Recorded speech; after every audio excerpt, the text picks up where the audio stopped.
Democrats are aiming to take back control of the House of Representatives, even in states like Iowa, where Donald Trump won in both 2020 and 2016. But new data shows a surprising twist in the presidential race there. More on that in a bit. In the state's first district, incumbent Republican Mariannette Miller-Meeks is running against Democratic challenger Christina Bohannan.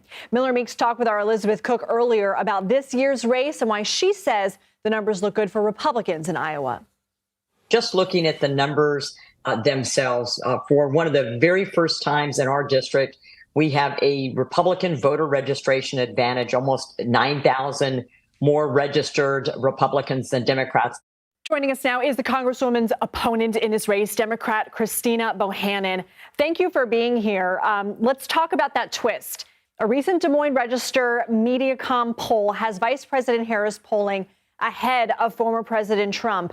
Although within the margin of error, we're talking about Iowa. Is this surprising to you, and why do you think this is?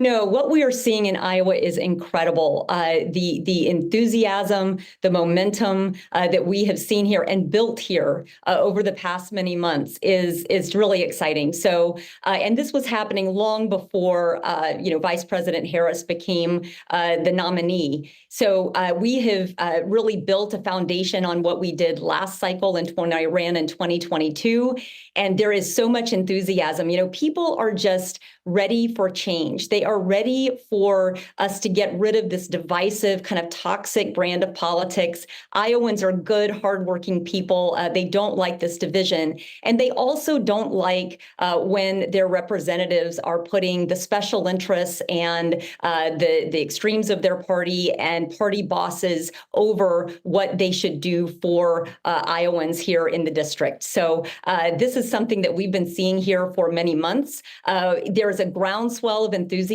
So we have thousands of volunteers who have knocked about 110,000 doors so far in this cycle, and we are not done yet. So this is going really well. We're very excited about the momentum we're seeing, and we're looking for a really good outcome tomorrow. You mentioned unity. If Democrats can take control of the House, how will you potentially work with a divided government? Let's say Republicans are able to flip the Senate and or take the White House.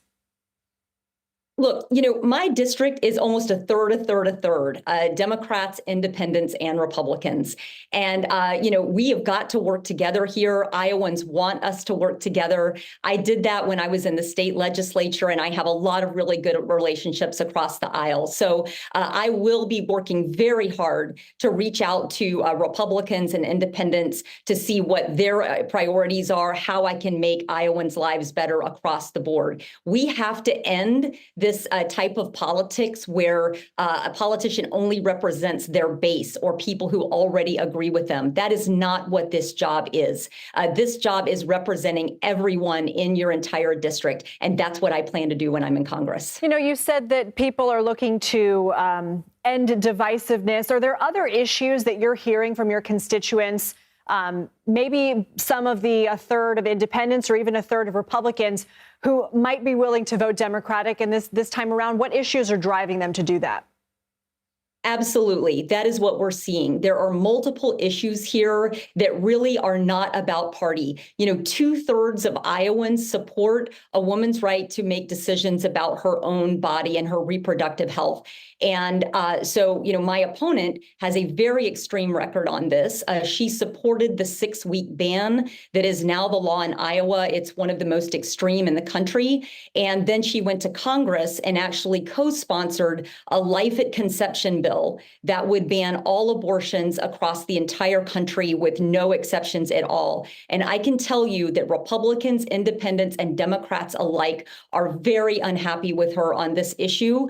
And Republican women are supporting me in this race. So that is one very exciting thing. People are upset about healthcare issues and costs. My Republican opponent has taken over $250,000 from the big drug companies and voted against letting Medicare negotiate for lower drug prices.